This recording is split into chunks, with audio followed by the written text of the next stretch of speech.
Hey, good afternoon to everybody. Happy Wednesday. It's Daryl here. It's not so bright and early anymore. It's 3 p.m. here in Connecticut on the East Coast. Okay, the video I did yesterday about the YouTube channel Far From Weak really has fired me up, and it's got me thinking about a whole area of talk that goes on in a lot of these channels with a lot of these different men.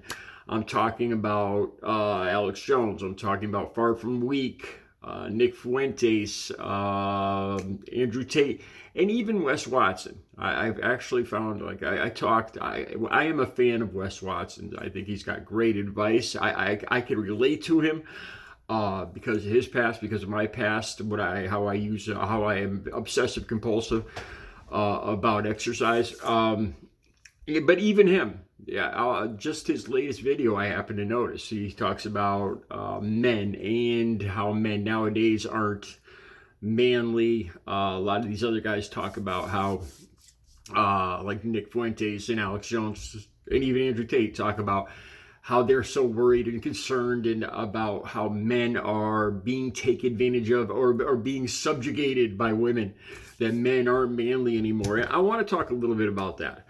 Because I really, to tell you the truth, I just really don't care. I couldn't care less. And I'm going to explain why in a second. Let me tell you the reason I am here. I truly believe that I survived over 2.5 decades of hardcore drug use, the hardcore, very hardcore, and near-death experiences. I truly believe this is to share my experience in recovery with other people. If I could help one person with recovery, I see addiction as a huge problem. I think addiction is the cause of a huge amount of crime, in my opinion. All sorts of crime, all sorts of world ills and problems. Like I mentioned in another video about immigration. A lot of the caravan that's headed to this. I'm a liberal Democrat, but seeing the caravan that's presently headed to the United States border even concerns me.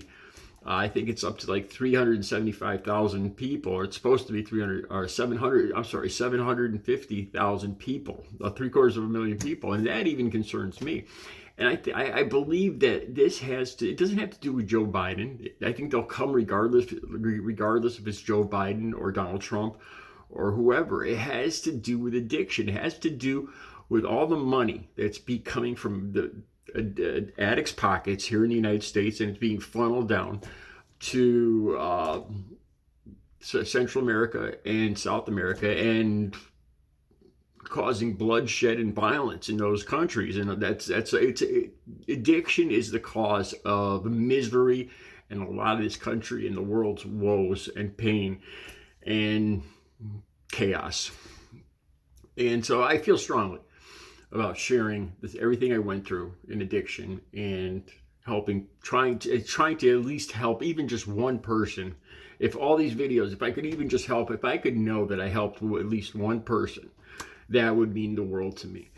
But, okay, this is where, why would I be concerned? Like I said, a lot of these guys talk about, they seem so, it's the end of the world. Men aren't manly. They're testosterone. They're too feminine.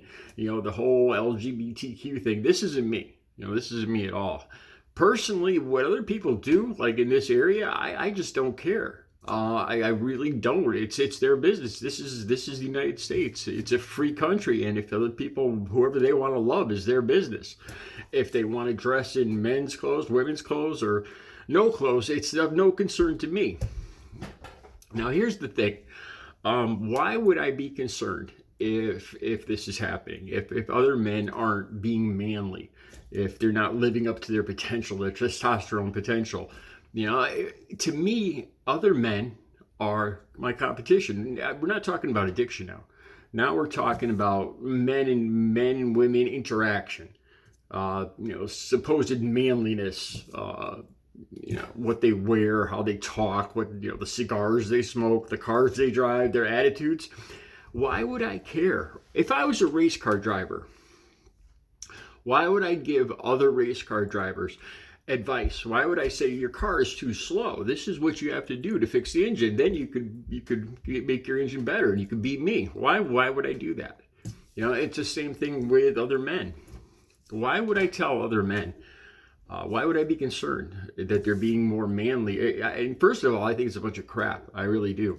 I don't think there's, you know, if some men want to wear pink and want to be less masculine and be more submissive, then let them. I couldn't care one way or the other.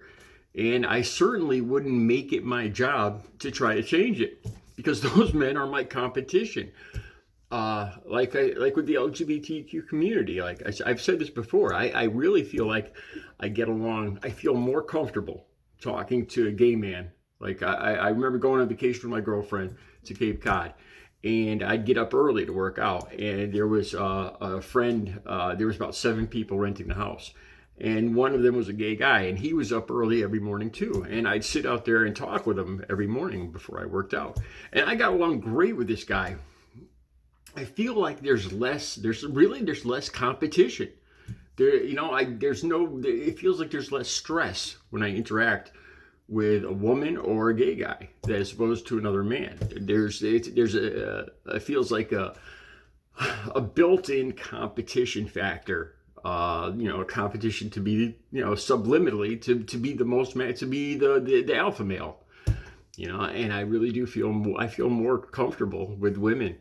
Especially, but why would I be concerned? Why would I why would I get all upset like some of these guys, like Andrew Tate or Nick Fuentes? The men are becoming more feminine. Honestly, let them. I don't think it has any bearing on the country. Like all of a sudden, Russia's going to say, Russia or China is going to say, oh, American men are too effeminate. We could take them over. I think that's a bunch of crap. I do. I think that's just fear right there. That's just nonsense and bigotry and fear. I think people, men, if they, however they want to act is their business. But the less competition I have for women, for being the alpha, for being who I am, to being the lion, the better. Why would I change that? Why would I want more competition? I don't. And that's just the bottom line. Like I said, I wanted to explain the difference between addiction. I do feel a strong drive to help people with addiction, men, women, and everybody. I feel like that's the reason I'm still on this earth. But when it comes to this other nonsense about being worried that men are all of a sudden men are too, you know what? And here's the other thing. I think this has been going on for hundreds of years or thousands of years. I think every generation, some particular group of men start wringing their hands and saying, "Oh God, oh my God, these younger men are too effeminate. They're not masculine like we used to be masculine." I think this has been going on for decades or centuries. And honestly, I don't want to have anything to do with it. I couldn't care less, to tell you the truth. And it's just less competition for me if it's true. Let me be the sole lion, the sole fox in the henhouse. And that's my thoughts. I'll be back later with another video. You guys have a good Wednesday.